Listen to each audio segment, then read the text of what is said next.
Hi everyone, कैसे हैं आप सब लोग। आशा करती हूँ कि आप सब लोग बहुत बढ़िया होंगे। बहुत टाइम के बाद वीडियो आ रहा है बट कोई बात नहीं, कभी कभी देर भी हो जाती है ना। तो मैं स्टार्ट करने वाली हूँ आपका लीनियर अलजेब्रा, ठीक है। और बहुत बेसिक से शुरू करूँगी, बहुत नीचे से शुरू करूँगी मैं मैट्रिक्स से।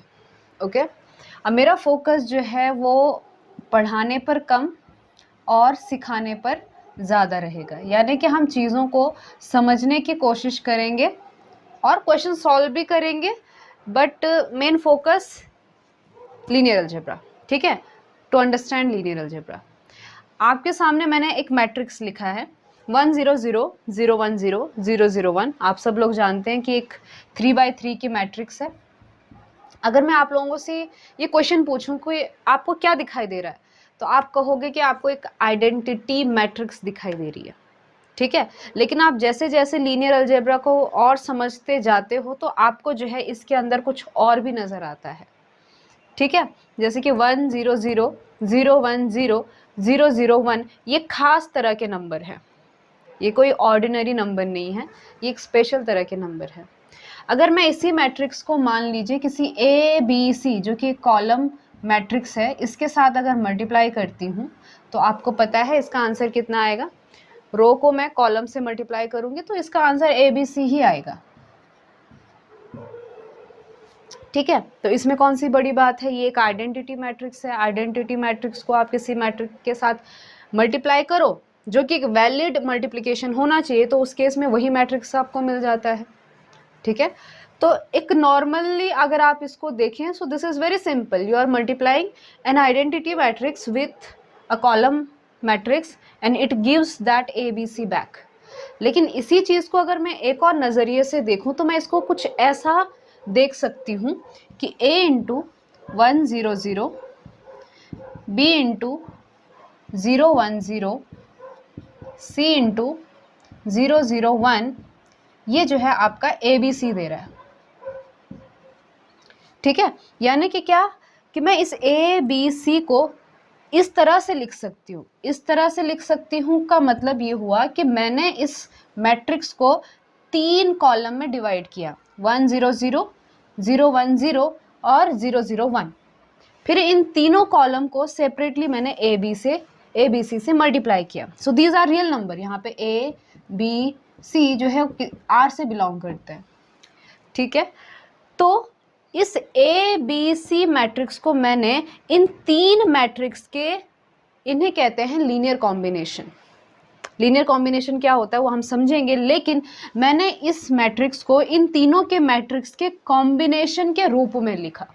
अब इसी चीज़ को मैं एक और तरीके से लिखती हूँ, that A into 1 0 0 B into 0 1 0 C into 0 0 1, ठीक है। अब आप इसको ज़्यादा रिलेट कर पाओगे। इसको आप कैसे रिलेट कर पाओगे कि यहाँ पर 1 0 0 0 1 0 और 0 0 1 ये क्या है, ये कोऑर्डिनेट्स हैं। किस में है, 3 डायमेंशनल स्पेस में है। तो अगर मैं आपके पास कोई 3D का एक स्ट्रक्चर बनाती हूँ, मान लीजिए कुछ इस तरह का, जिसमें आपका एक एक्स एक्सिस है, ये नीचे वाला, ठीक है। मान लीजिए इस तरह का, यहाँ पे जो जा रहा है इस पे परपेंडिकुलर ये वाई एक्सिस है और इस पे परपेंडिकुलर आपका जेड एक्सिस है, ठीक है। सो ये जो 1 0 0 0 1 0 0 0 1 ये इसमें एक पॉइंट है। तो 1 0 0 कहाँ पे आएगा, इस एक्सिस पे, ये 1, मान लीजिए ये 1 और ये 1 है, ठीक। तो ये 1 तो ये 1 यहाँ बीच में कहीं यहाँ पर ये एक वेक्टर बनेगा, राइट, जिसके कोऑर्डिनेट्स क्या होंगे, इस पॉइंट के कोऑर्डिनेट क्या होंगे, 1 0 0। उसी तरह से 0, ये मैंने गलत लिख दिया, 1 0 0 कहाँ पे आएगा, वो यहाँ पर आएगा, है ना, 1, वो तो 1 1 आएगा, 1 0 0। तो ये क्या बन गया आपका, ये एक वेक्टर बन गया ये वाला। फिर 0 1 0, तो 0 1 0 कहाँ पे आएगा, ये वाला 0 1 0, और 0 0 1 कहाँ पे आएगा, ये वाला 0 0 1, ठीक। तो ये 3 वेक्टर, मैंने इनको वेक्टर क्यों नाम दिया आपको समझ आएगा। जो आपके फिजिक्स के वेक्टर हैं उसी की तरह से इनकी भी प्रॉपर्टी होती है। तो अगर मैं ये 3 एरो लेती हूँ पूरे 3 डायमेंशनल में, कौन सा, 1 0 0 0 1 0 और 0 0 1, तो इन 3 वेक्टर से मैं पूरा डायमेंशन पूरा 3D जो है जनरेट कर सकती हूँ, जैसे कि मैंने यहाँ पे किया। अगर आप मुझे कोई भी पॉइंट दो, ये किसके बराबर है, A, B, C, तो अगर आप मुझे कोई भी पॉइंट दो इस 3D में A B C, तो मैं इस A B C को इन 3 कोऑर्डिनेट्स के रूप में लिख सकती हूँ, राइट। तो ये जो 1 0 0 0 1 0 और 0 0 1 है, ये एक तरह का बीज है, किसका, 3 डायमेंशनल स्पेस का। मुझे जो है सारे पॉइंट्स को लिखने की जरूरत नहीं है, मैं सिर्फ क्या लिखूंगी, ये लिखूंगी, ये लिखूंगी, ये लिखूंगी, और ये जो 3 कोऑर्डिनेट्स हैं यही पूरे 3 डायमेंशनल को क्या करते हैं, रिप्रेजेंट करते हैं।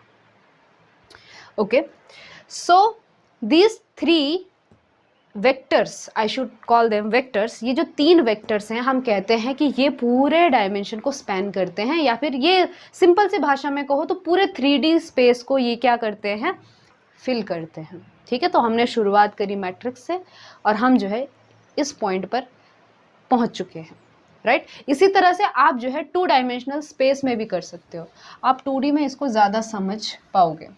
तो अगर मैं 2 वेक्टर लेती हूँ, कौन से, वेक्टर 1 0 और 0 1, ये किस में है, ये 2 डायमेंशनल में है, राइट। दिस इज, ये आ गया आपका 1 0 और ये आपका 0 1, है ना। इसी चीज़ को आप कैसे भी लिख सकते हो, इसको आप 0,1 लिख सकते हो, इसको आप 1,0 लिख सकते हो, और इसे 0,1 लिख सकते हो। तो यही कहानी इसके साथ भी है, आप इसी से जो है मैट्रिक्स भी बना सकते हो, 1 0 0 1, है ना। और अगर आप इस 2 डायमेंशनल स्पेस में कोई भी पॉइंट लेते हो, जैसे कि मैं यहाँ पे एक वेक्टर लेती हूँ, मान लीजिए इस वेक्टर है A B, ओके, वेक्टर क्या है मैं बाद में समझाऊंगी, लेकिन ये एक पॉइंट है जिसके कोऑर्डिनेट A, B है, उसको मैंने कॉलम के रूप में लिखा, तो यही वेक्टर है। तो A B, तो इस A B को मैं इस 0 1 और 1 0 के रूप में लिख सकती हूँ, राइट। कैसे, सिंपल सी बात है कि A B को लिखा जा सकता है A into 1 0 plus B into 0 1। लेकिन सवाल ये है कि क्या ये हमेशा ऐसा पॉसिबल होता है कि अगर मान लीजिए मैंने एक 2 डायमेंशनल का स्पेस ले लिया, 2D ले लिया, मैंने R2 ले लिया, ठीक है, और इस 2 डायमेंशनल स्पेस में मैं 2 वेक्टर लेती हूँ, जैसे कि मान लो मैंने एक ले लिया 1 2, दूसरा ले लिया मैंने 2 4, मान लीजिए, ठीक है। अब इस केस में भी 2 वेक्टर थे, और ये 2 वेक्टर जो है पूरे 2 डायमेंशनल स्पेस को जनरेट कर रहे थे। क्या उसी तरह से ये वेक्टर और ये वेक्टर भी क्या पूरे 2 डायमेंशनल स्पेस को जनरेट करेगा, जैसे कि ये 1 2 है, ये 2 4 है, क्या ये पूरे वेक्टर को, ये पूरे फील्ड को, या फिर ये पूरे इस स्पेस को जनरेट करेगा? ऐसा पॉसिबल हमेशा नहीं होता है। क्यों नहीं होता है, अगर चलो इसको करके देखते हैं। तो ये है आपका 1 2, यानी कि ये 1 हुआ, ये 2 हुआ, उसी तरह से ये 1 हुआ, ये 2 हुआ। तो जो ये 1 2 होगा ये कहाँ पे होगा, 1 2, यानी कि यहाँ पर, ओके। ये है आपका 1 2, और दूसरा आपका 2 4, तो यहाँ पे मुझे 4 की भी ज़रूरत है, ऊपर है 4 की ज़रूरत है ना, 3 4। तो दूसरा है आपका 2 4, 2 और 4, यानी कि यहाँ पर, सो दिस इज 2 4। तो अगर मैं इन दोनों का, मान लीजिए इन दोनों को मैं अगर ज्वाइन करती हूँ, तो आप देख पा रहे हो कि ये जो पूरी जो है ये एक लाइन में आ रहा है, ठीक है। वहीं पर जब हम 1 0 और 0 1 को देख रहे थे, तो ये 1 0 यहाँ ऊपर था और ये 0 1 ऊपर था, 1 0 नीचे था, है ना। तो ये दोनों आपस में एक तरह से परपेंडिकुलर थे। यहाँ पे ज़रूरी नहीं है कि हमेशा परपेंडिकुलर हो, लेकिन इन दोनों का रास्ता एकदम अलग है, इसका यहाँ पर है, इसका यहाँ पे है, लेकिन इन 2 वेक्टर्स का एक ही रास्ता है। तो इस केस में ये 2 वेक्टर जो है पूरे R2 को जनरेट नहीं करेंगे, पूरे स्पेस को ये फिल नहीं करेंगे। अब ये फिल करने का क्या मतलब है, तो अगर मैं कोई एक पॉइंट लेती हूँ बाहर, यहाँ पे जैसे कि मैंने इस केस में क्या लिया था, ए बी लिया था, है ना, तो मैंने इस ए बी को कैसे लिखा था, a into 1 0 plus B into 0 1, और इसी को क्या कहते हैं, इसी को लीनियर कॉम्बिनेशन कहते हैं, लीनियर कॉम्बिनेशन कहते हैं, यानी कि इन दो वेक्टर्स के कॉम्बिनेशन से आप जो है इस वेक्टर को प्रोड्यूस कर रहे हो।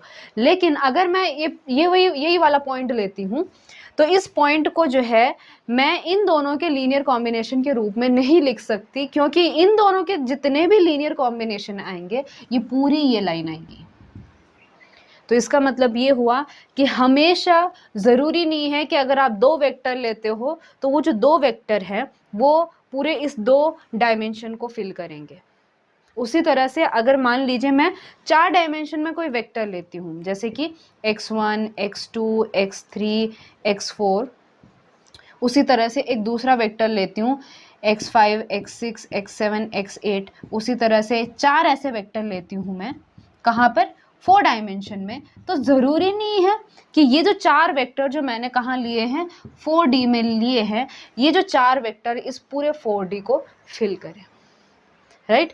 सो लीनियर अलजेब्रा हमें एक चांस देता है, हमें एक हमारी जो इमेजिनेशन है इस इमेजिनेशन को और एक्सपांड करता है, क्योंकि 2D तो मैंने आपको दिखा दिया, 3D भी हम एक हद तक आपको दिखा सकते हैं, लेकिन 4D को कैसे दिखाएं, तो ये हम ऐसे इमेजिन करके तो आपको नहीं दिखा सकते, लेकिन न्यूमेरिकली मैं आपको 4D जो है दिखा सकती हूँ। सो this is beauty of linear algebra. तो चलिए जानते हैं कि वेक्टर क्या होते हैं, उनका लीनियर कॉम्बिनेशन क्या होता है। Let's see.